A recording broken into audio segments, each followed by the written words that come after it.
everybody, and welcome to the Diverse Beats podcast. So this week is going to be a bit different. It's going to be a bit more of a discussion rather than a Q&A, if you like.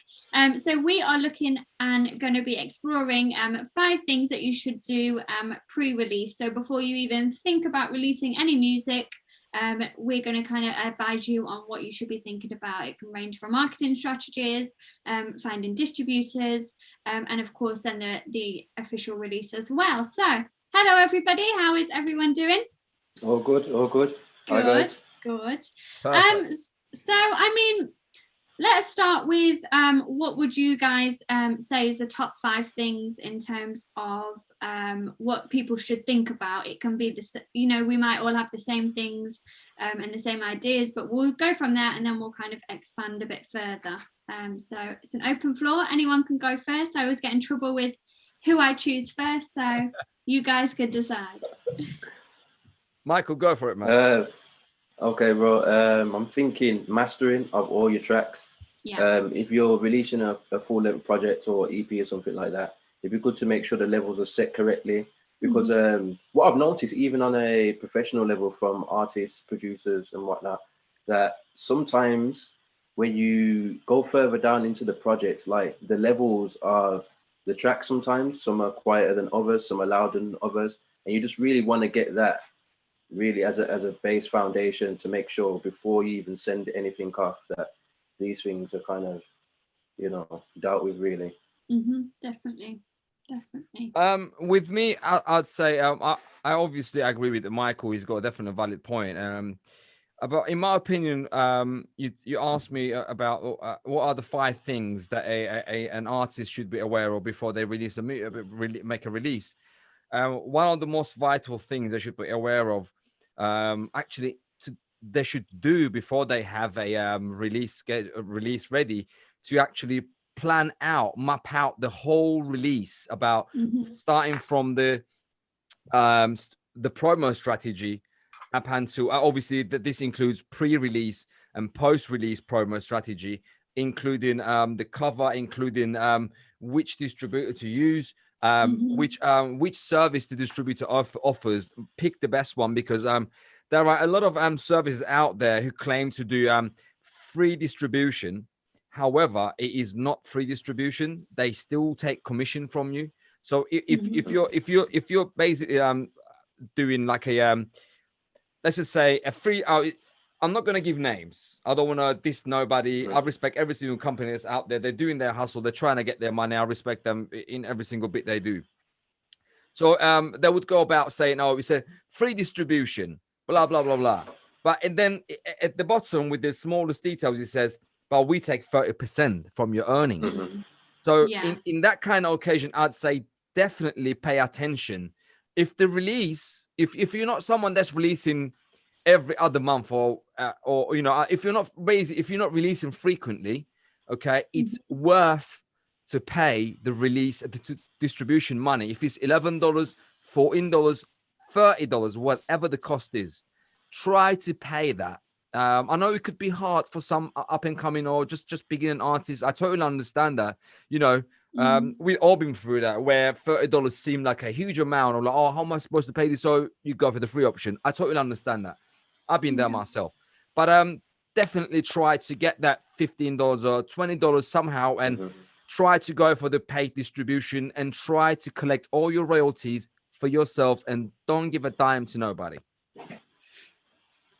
Fair enough.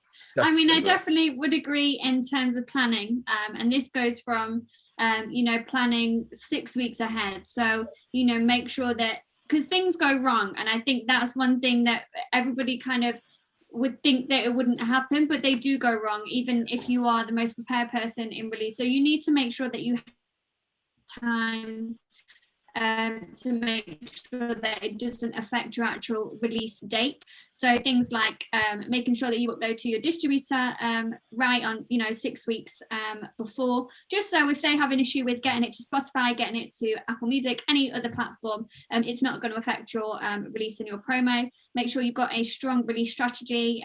So this is typically 21 days is really strong. And I think I think the difficulty with releasing is you obviously want to tell people that your new track's coming out. You want to make sure that people are aware of it, but you don't want to spam. And so it's kind of making sure that your release strategy follows a plan where it's kind of, you're telling people about it. Yes, you're posting about it quite frequently, but you're doing it in different ways. So you can do it through videos, you can do it through photos, you can, drop album artworks, but then you can do it really subtly. So you can do it in terms of, just uploading a banner on Facebook or YouTube, and just subtle ways like that, that people, once they go onto your profile, once they go onto your platform, they're going to be like, oh, their track's coming out on this date, and make sure that you have different banners. So you have like a pre-save, or you have the date of the release, and then you also have one of like saying out now, so people are kind of on that journey with you.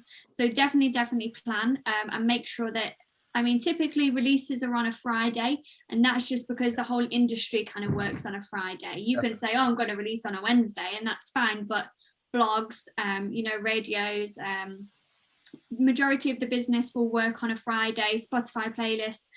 So try and follow that strategy as well. And also, before you even get to any of the marketing strategies, before you get to any of the scheduled posts, releases, anything like that, make sure you're setting measurable goals, because that's where you're going to know whether your campaign is successful. You've got a lot of pre-release stuff to kind of heavily focus on, but people forget that you have to do some promotion on post-release as well. That's just as important. So it does go hand in hand. And just do your research as well. As Serhat said, you need to know which distributor is going to work and be more beneficial for you. For me, I use DistroKid. That's most beneficial. They collect everything for me, and then they don't take anything. You pay a monthly subscription, or a yearly subscription, and then you can release as many songs as you want depending on your package, and that's really good. And then they also offer verified Spotify and Apple Music, which obviously is going to give you some other benefits, so you can then have a profile, and you can really start connect with fans there as well. So make sure you're doing your research on that. Make sure you're researching some playlist curators, some bloggers, radio DJs, just so when it comes to it, it's not all, you're not just doing it on the day. You've got your directory, if you like, and then 2 weeks before your release, you can start to be pushing them emails and dropping it. You just need to make sure that you are planning it so it's as relaxed as possible, because let's not beat around the bush. Release of this song is very stressful. There's so much going on. You just don't know whether you're coming or going half the time, and especially if something goes wrong, you don't want to kind of be stuck and feel overwhelmed. You want it to be an enjoyable experience. So definitely. Absolutely. Brilliant. And kind of, what are the things on a marketing strategy that you guys would advise? We've touched on it a little bit with bloggers and playlist creators, but where can people find this information? Obviously, we have good old Google, but is there anywhere that you guys would recommend that artists go towards to find these people that they can connect with? Michael? I would say LinkedIn and TikTok is really resourceful, just for connecting with people, even within the industry, independent people as well. I feel like them two platforms, rather than your IGs, are really resourceful places where you can contact people directly and make an instant link, rather than having being automated emails and things like that. Yeah, definitely. So what about you? To actually gather information in regards to how to prepare your release, is that the question, right? Did I get that correct? So the question is like, where can artists find other industry professionals that can do reviews and blogs? Definitely. Definitely. So just like Michael said, you could definitely go on TikTok or Instagram or LinkedIn, which LinkedIn happens to be more of a obviously get taken serious place, because it is mainly business purpose on. It is actually made on that purpose. Just business. You do get the few odd people posting some love quotes here and there, but that's fine. It happens everywhere. But when you approach someone on LinkedIn, 9 out of 10 times they will reply back to your message. I've tested it so many times, and the people that wouldn't want to reply back to you on Instagram or elsewhere, however, they do actually tend to reply back to you on LinkedIn because they know, oh, it's a business opportunity. You know what I mean? So you might be getting trolled on elsewhere. Is that the odds are higher, but LinkedIn it's because it's a business platform. People do tend to reply back. So definitely, I'd agree with Michael saying LinkedIn is 100% one of the most resourceful places where you can go, ask, gather information, and then plan out your whole journey for your release. Yeah, definitely. And I think there's other websites similar. There's things like Submit Hub, where you can just kind of submit you can create it almost like a press release, and then you can select creators that match your genre, that have a high influence, and that information is actually gathered, and you can either do it as a standard submission or a premium you of course have to pay, and I think they have 48 hours to respond. Now they don't have to it's a bit of a risk. They don't have to obviously cover your track if they don't like it, but then on the other hand of it, then they can, it's another opportunity. There's also daily playlists, so you can get your track onto playlists once it's out, which is obviously going to get those streams up, and then there's Playlist Hunter, which is actually a really, really good site. So I think I've spoken about it on a podcast before. They actually in real time scan Spotify, all the playlists, and then they give you the name of the playlist, and then they also give you all the contact information, so Instagram, Facebook, email addresses, and things like that. And I mean, to be honest, also you need to think of doing it an old-fashioned way, going onto a website, maybe reading some of the blogs, making sure that the artist that they are covering is going to be beneficial and they're similar to you, and make sure that it's going to be beneficial for you as an artist to be featured on there, and then dropping them an email. You have to make sure that you have got a press release and you are following those kind of guidelines as well. So I think the 5 things to definitely have and prepare in the maybe say the 6th week before your release is get your track mixed and mastered, get your album artwork done, write your press release, and start to research who you want your distributor to be, and then of course maybe that's where you can start to plan your release as well. So that would be my 5 things, in the very early stages of when you're thinking about a release in regards to that. If an up and coming artist don't know where to start after having the final product. So Michael, hear me out. So the final product is ready, the song is ready, all right? They got the song ready, all mixed, master, everything is cool. Where they should start after that? What should be the step 1, and then step 2, step 3? What how they should progress? Target audience. First target audience, you say? I would say you need to know where your music lives, who's going to be consuming it, what kind of crowd are you going for? If there's any similarities between you and someone else, artist, producer, that might be doing a similar thing, you've got to kind of look in the places where they exist as well, so you know where to push it to. Yeah. And that's just like a clearer indication of what direction you should be going after you push it. See, I would have a different take on what you said. I'm not saying that you're wrong. I'm just saying I would go for a different take. So once a track is mixed and mastered, I would typically then upload it to the distributor, because then, as I said before, then that's where you're going to have is that what you mean, Serhat, once it's mixed and mastered, or do you mean like I mean the whole thing? So because in my opinion, uploading it to the distributor should be the last thing, because you first need to make preparations about what should you do before you actually, because distributing the song is the last step. before you get to that, what should be your first and second and third step? So the song is mixed and mastered. It's ready now.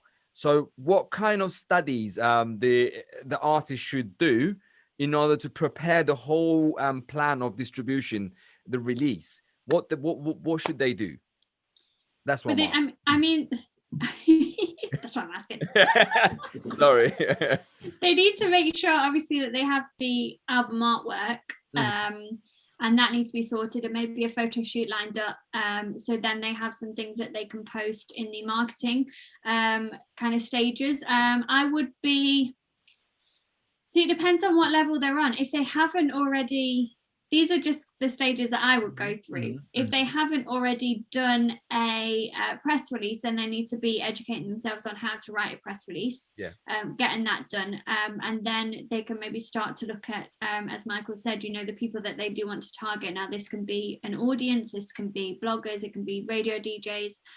But I would be different on you in the sense of I would have my track mixed and mastered. I would get the album artwork done and kind of have everything solidified, and then I would upload it to the distributors, because if anything goes wrong, then I want to know that I've got a long kind of time to, because they can take up to a week to get it fixed.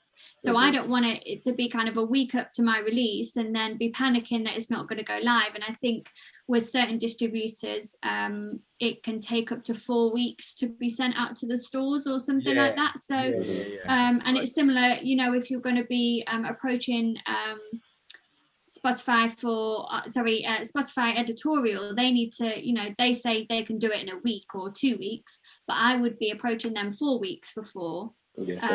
So then they've got, that gives them the playlist creator more time to be listening, and then it's going to kind of optimize my chances of getting my song on the playlist. So I guess, I don't know, I see it differently from you, and that's fine. I mean, that's kind of why we do it. But exactly.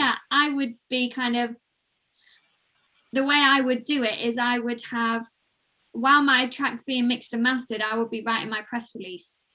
Okay. So I would have that done already, and that's good. Hopefully the album artwork should be done as well, because I don't believe that there's any real reason that everything has to be done after the mastering. I think you can do the admin and stuff during that process, and then it would go up to the distributor, and then it's kind of that practicality of it, I think.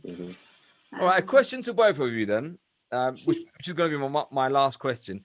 Have you guys ever seen this occasion anytime, which I have seen a few times, where the song does not match the album artwork? All the time. I've never seen it, I don't think. I've seen it quite a few times, actually. I'm not going to lie. As in, some visuals like that as well.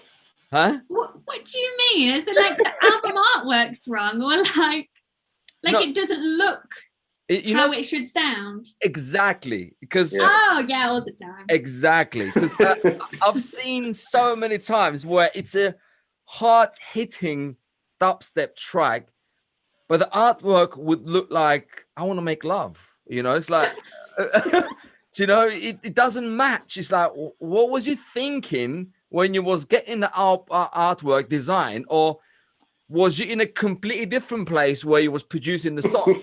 You know what I mean?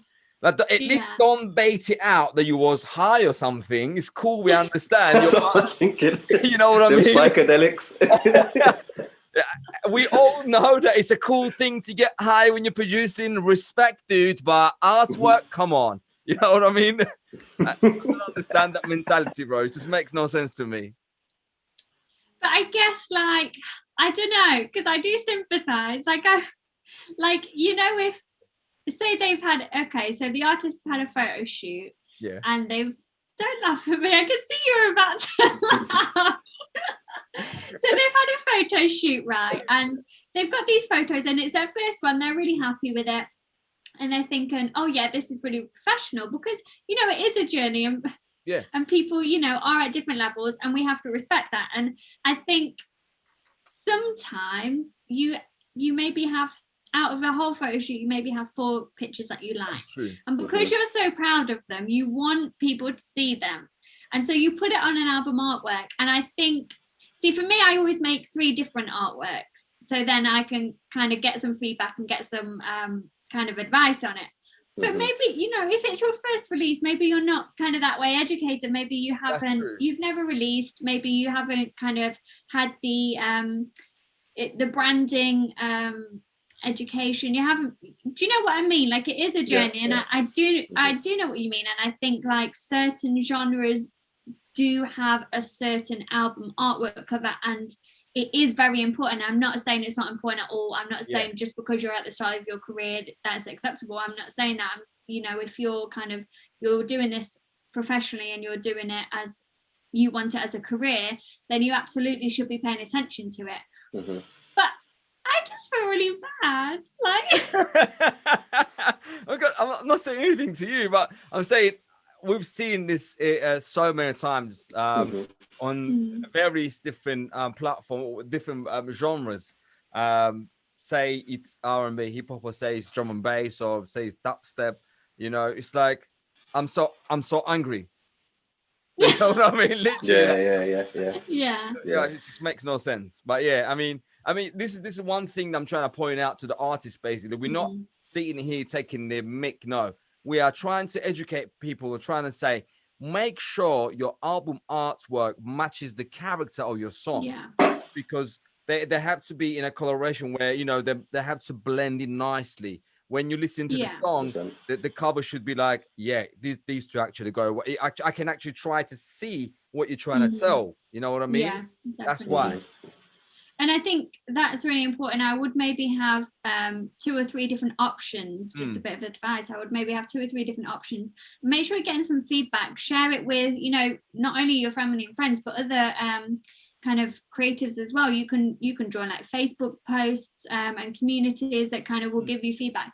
And I mean, these people don't know you, so they're going to be honest, whereas your friends and family might be a bit biased. So you need to make sure you're getting loads of different types of people's reactions, you know, different ages, different demographics, and different people that maybe don't like your music as well, you know, in terms of that genre. I'm not saying they don't like music, I'm just saying, you know, your genre, and because it is a story, the album artwork is very important. I think there's this weird kind of culture at the minute where it's not important, and I don't get that. It's kind of like people just, I don't know, they'll be writing a you know, similar to what you're saying, so they'll be writing a love song and then they'll just put like a lemon on the front to be edgy or something. Like there is this kind of weird culture at the minute, and you know, that if that's the way we're moving, that's fab.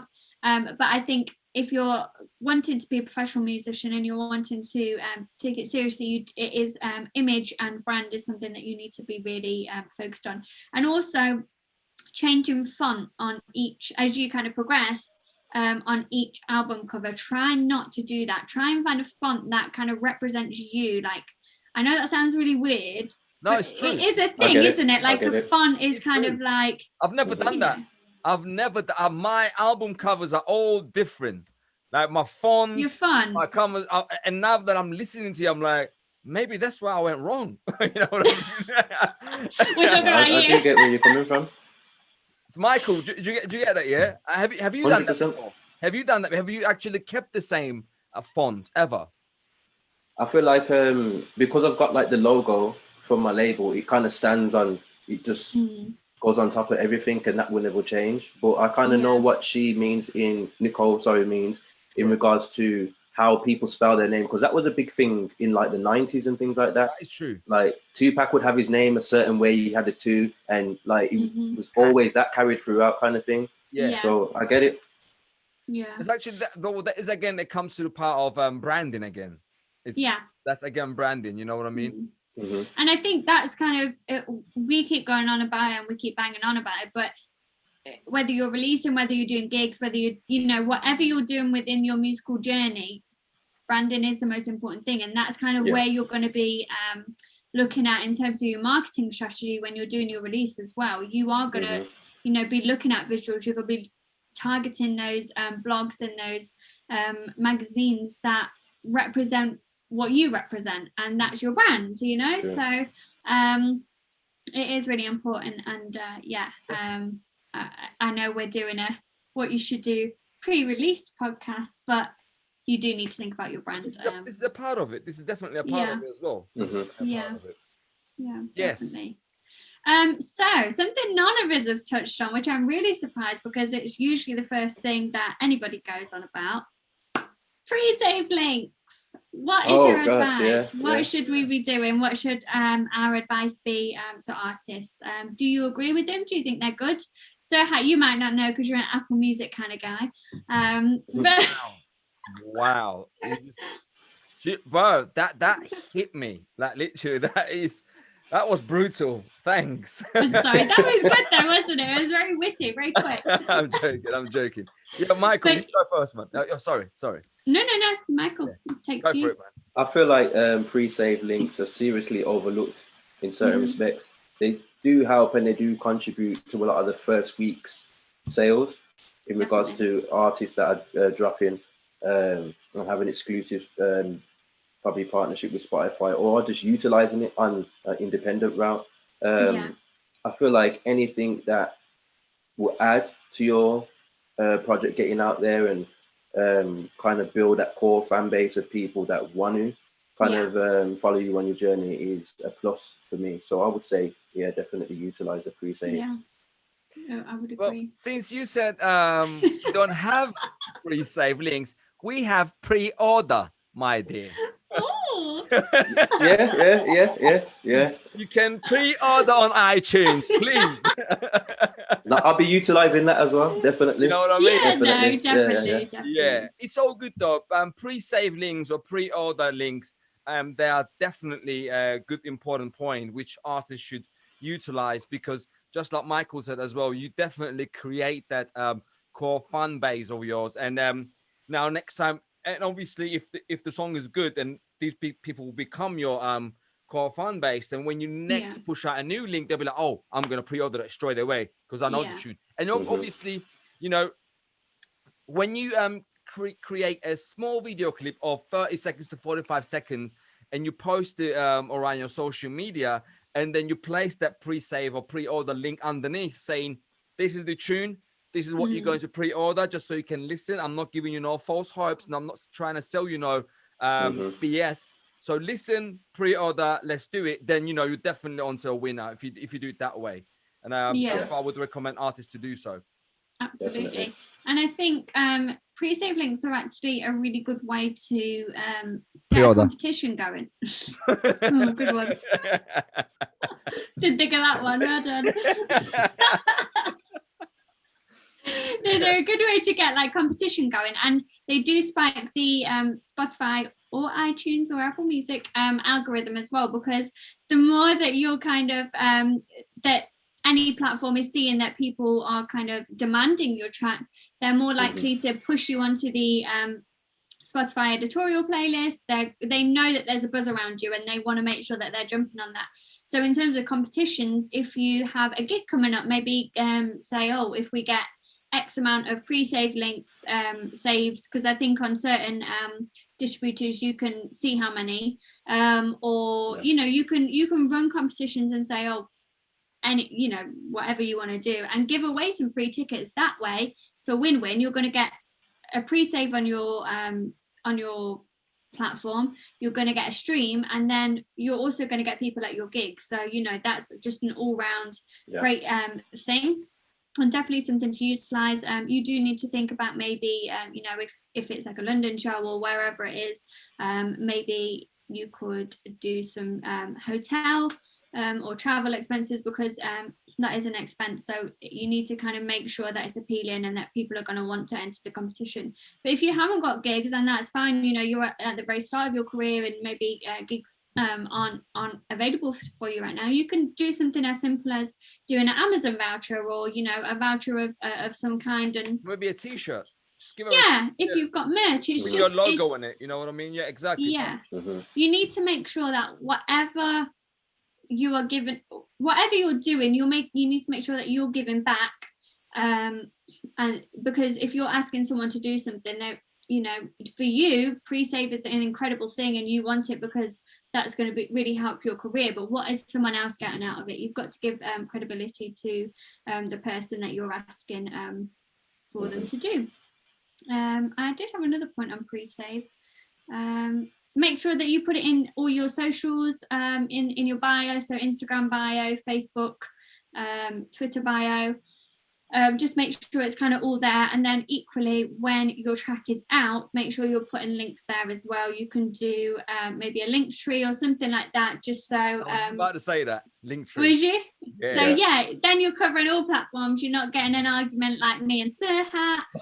You're just covering everything there.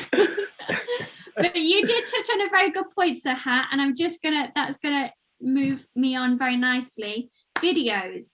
I feel like sometimes we forget to say things because to us they're just second nature, but you know, this is kind of an educational thing, and it's something that is going to kind of help people. So yeah, videos, and kind of make sure that everyone always says Facebook ads don't work, you know, Instagram ads don't work, but it's how you utilize it, it's how you do it and optimize it. So Correct. What I would suggest is maybe having 3 different videos, and kind of pushing them out at different points throughout your marketing campaign, and making sure that you're going back to them while they're kind of, you know, while you're spending 12p per like or whatever it is, making sure you're trying to optimize and get it down cheaper, but more kind of chances are coming up because they do work. It's just kind of educating yourself on how to use them to the best of your ability. Definitely. And make them, you know, it could be a behind the scenes video of like a how you made the track, or of your music video. It could be a snippet of the music video. It could be a snippet of your promo video. You know, it can be loads of different things as long as it represents you and what you want, you know. Have the track, make sure you have the track behind, so people just get a little snippet. They don't get enough to say, oh, I've heard it, I'm not bothered about it now. They maybe get 20 seconds, 30 seconds, just so they a little bit kind of intrigued, and then they you know that they're going to come back on the stream.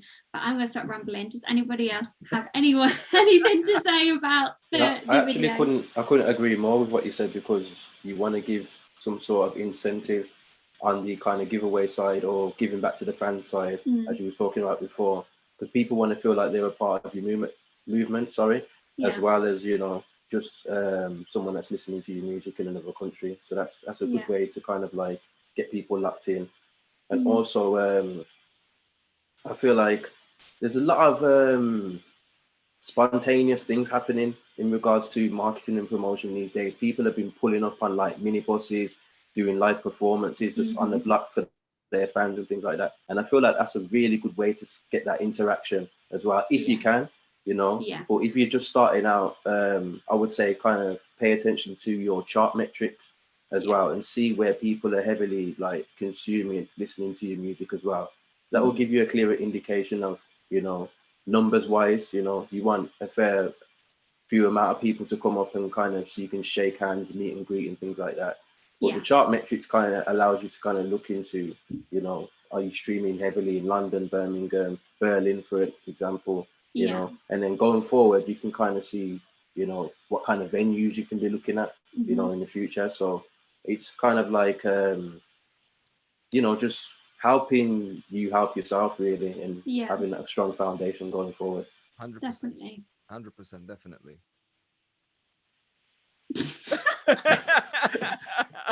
She did the broke internet signal pausing, you know. I don't know, but it's like okay, what's next? I was like, okay, is he gonna do anything else? Back to you, Nicole. Oh dear. I should start saying like back to you, Serhat, or back to you, Nicole, you know, like just like on the news. In the news. Back to you. We'll get you a little microphone with a big buzzing thing over the top. Okay. So where am I on your screen right now? Am I at the bottom? Am I at the top right, top left? Where? You are middle. On my top left. We're gonna get to that in a minute. Don't worry. The left and the right, there was a mixture. We're gonna get to that. Michael, am I on your top, or I mean, that didn't sound right. Am I on top of the screen? You're at the top of my screen in the middle. Okay, cool. Yeah. So basically, next time when we actually gonna pass the ball to the next person, we're gonna indicate where they are. So right now you're at the bottom, and we're like, back to you, Michael. Oh God, I'm gonna forget. But why are they pointing at me? Yeah, I mean, it makes navigation easier, in my opinion. Okay, Just a cool. joke. So, what's next? Well, I guess we could discuss release dates and how we work backwards. I'd say definitely try to plan at least 2 months ahead. If you can do it 3 months, even better. This time you'll have enough time in your hand for a pre-release promo where you can actually record your video, get your pre-save and pre-sale, pre-order links, both of them. You can get all your links sorted out. You can actually have enough time in your hand to touch base with all the current fan base you have, and with potential new fans that's out there for you. And you can try to reach out to people. Hey, listen, I got this song coming out. Here's a preview. Listen, and maybe just like you said, Nicole, you could do some paid advertisements on Instagram or Facebook. Mm-hmm. Now, obviously, they've been working together for years now, so you could, when you run an ad, it goes onto both platforms if you wanted to. So make a paid ad, make them go live on both platforms with your links, and try. If you give yourself enough time of 2 to 3 months in your hands, then that will definitely help you create a good buzz before the release date. And also, you can use companies like us, like we always say, not us specifically, but companies like us. Could be us, could be anybody else. And we talked about this before as well. You have to do your market research carefully, find out who can cater according to your needs, pick the company that suits your budget and your needs the most, and then go with the company for a pre-promo, a pre-release promo, and then do that as well. So I'd say 2 to 3 months. Cool. Yeah, Michael? I'd agree with that. Yeah. To be honest, the more time you've got, because things can, take a turn. You never know what can happen. So just giving yourself that headroom and space just to properly do your rollout is the best thing, really. Yeah. People kind of overlook the Facebook and the Instagram ads as well. So I feel like that, because it even allows you to kind of push it to the direction and the consumers where you want to be. So I don't feel like that can be anything that takes away from what you're doing, really, because you're kind of directing it, Yeah, definitely. And I sorry. I was going to say, it almost gives you the chance to pick the person. You know what I mean? It gives you so much. Where do you want the people to be from? Which age group? Which gender? Blah blah blah. It's like, please promote my song to Michael or Nicole. It's almost to that point. You know what I mean? So how could that be? How could that be like not helpful? Yeah. Yeah. No, I think any press is good press.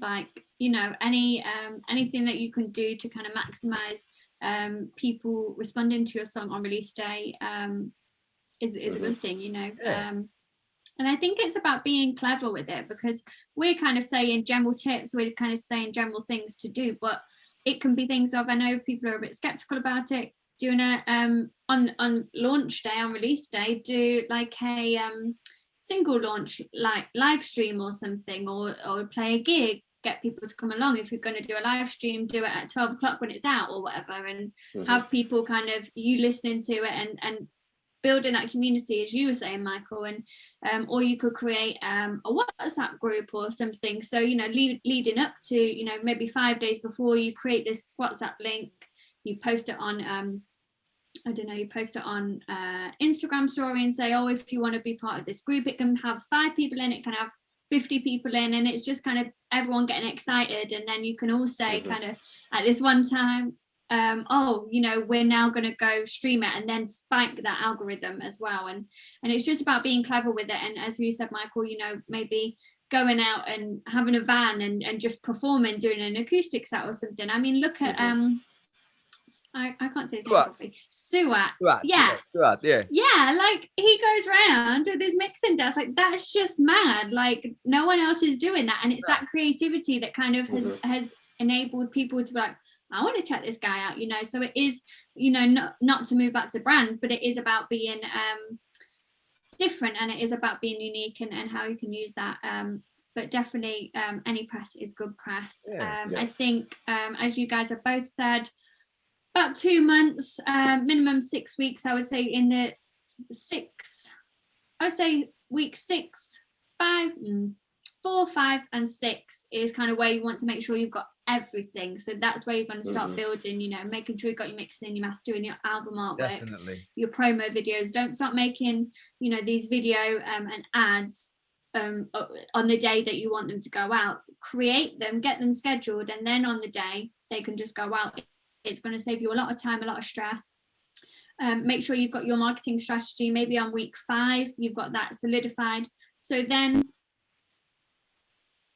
if you kind of have a 2 weeks where you're sending all your music out, you're sending it out to blogs, you're sending it out to DVDs, then you've got a solid 6 weeks of, call it press 2 weeks or press week, where you are just focused on kind of getting it to the right people. And then come release day, it's going to be out there, and always send reminders to people. So if someone has said, this is a tip I got from Damien Keys actually, if someone has said, oh yeah, we'll write a review on your track, or yeah, we'll play it, just remind them that the track is out, you know, today, because it's very, if you're sending them like a private SoundCloud link, they, you know, you've got to think about it, they probably have 1,000 of them a day, you know.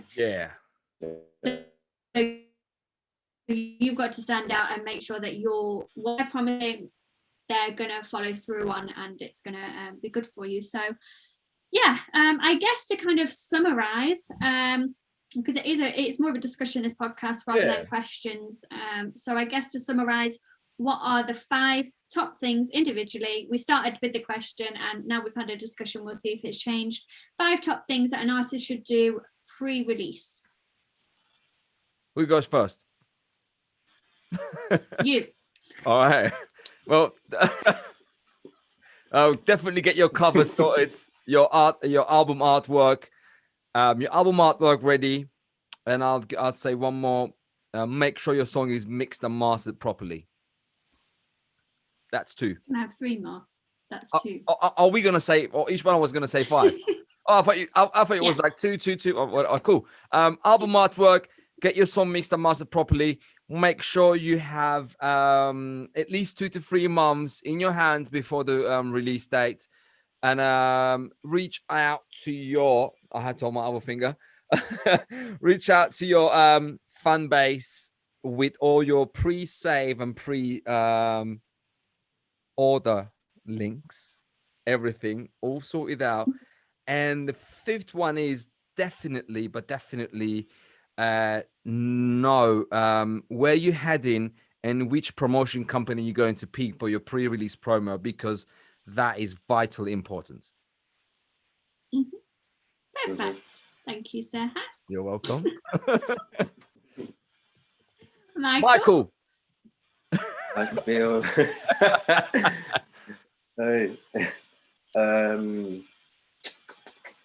okay, marketing strategy. That kind of it's kind of broad, isn't it? Because it kind of covers everything under one. But a good marketing directions of where your sound lives, where do you want it, your target consumers. Press release, some good stills, i.e. photos, you know, 3 to 4 good images to post across all social networks. Utilize the Facebook and Insta ads as well, and also give a heads up to the playlist curators, even if you're going to be doing it through Spotify, you know, just so it lands on time, you know, and people can access it and go to different playlists. You get your streaming numbers up, and you know, so on and so forth. Brilliant. And I'm just going to add. I have to do a double one in it.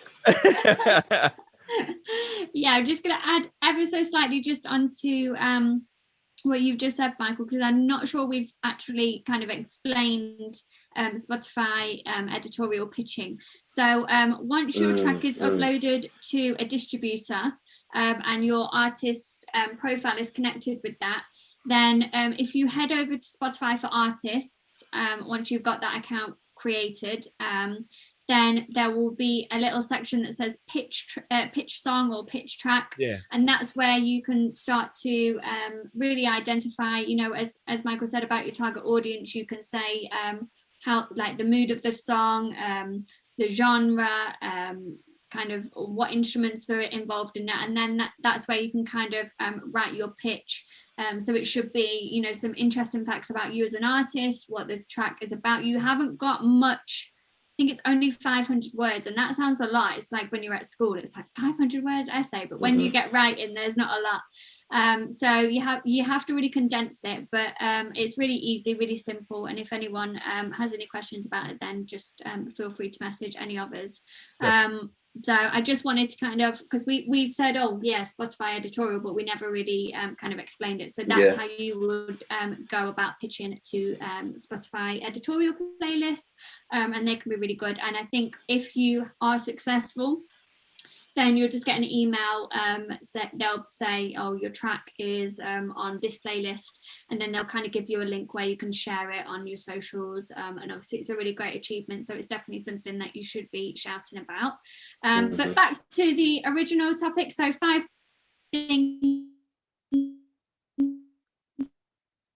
that you should do pre-release: get track mix and mastered, and choose your upload to your distributor. Is it my internet that's doing really, really bad right now? Just squeeze. Yeah. Is it my internet that's doing really, really bad? Like literally I don't know. dying. Yours has been okay. Is it? Michael's has done really well. Yeah, it's held up. I'm sleeping by the router. Because on my side, both of you just went, and I was like, okay. Nah, it's been fine. It's been fine on my end. No, yeah. You looked interested. I'm always interested. I've lost my train of thought. Sorry. No, it's okay. Distribution, I think it was.